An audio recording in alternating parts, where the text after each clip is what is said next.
Well, just to recap first a little bit is the areas that we have left alone and have seemed to act like it's not important are the manufacturing jobs. And I got to tell you, I have members of labor unions and everything very much in favor of doing that because they've seen those jobs shrink. And, you know, we need to bring those back. And the import-export businesses is huge. People don't understand. That is huge for us in Maryland. We are ripe for that. It isn't just the harbor, but we're ripe for that. And then, of course, yes, getting into tech. We talk so much about tech. You know, I was asked to lead the repeal of the tech service tax. I was told by my chairwoman, don't even think about it. And by the time the hearing started and I had all these businesses line up and come in explaining personal stories, how keeping this tax, the state would lose more money than if they repealed it, I was able to turn it around. I was able to get the cap on the boat excise tax in 2013. I knew very well that when I explained that this was not giving a tax break to rich boat owners, this was an industry that was sinking.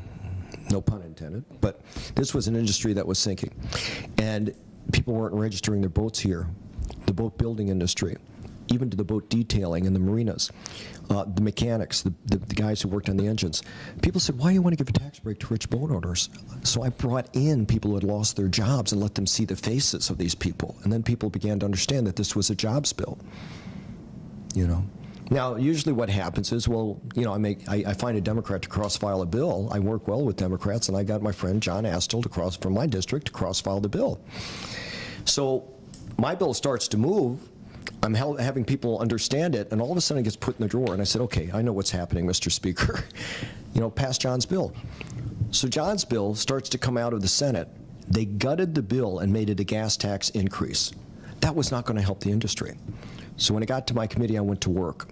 And I worked it, and we were able to amend everything on the original bill back onto the bill. I went to the Speaker and I sat down. I had people that are donors to him come in from marinas, come in and explain the bill to them. And the bill moved out, and then I had to go over to the Senate and work it, and we got it passed. And the marine industry recognized me and did a big fundraiser for me when I said I'm running for governor. And I think most businesses don't want to stick their neck out there. They're afraid they're going to be punished. But they realized that their industry was about to die. They didn't expect to be able to get this cap. And it's helping already to revive the boating industry. So there's different industries and ways to do that in Maryland.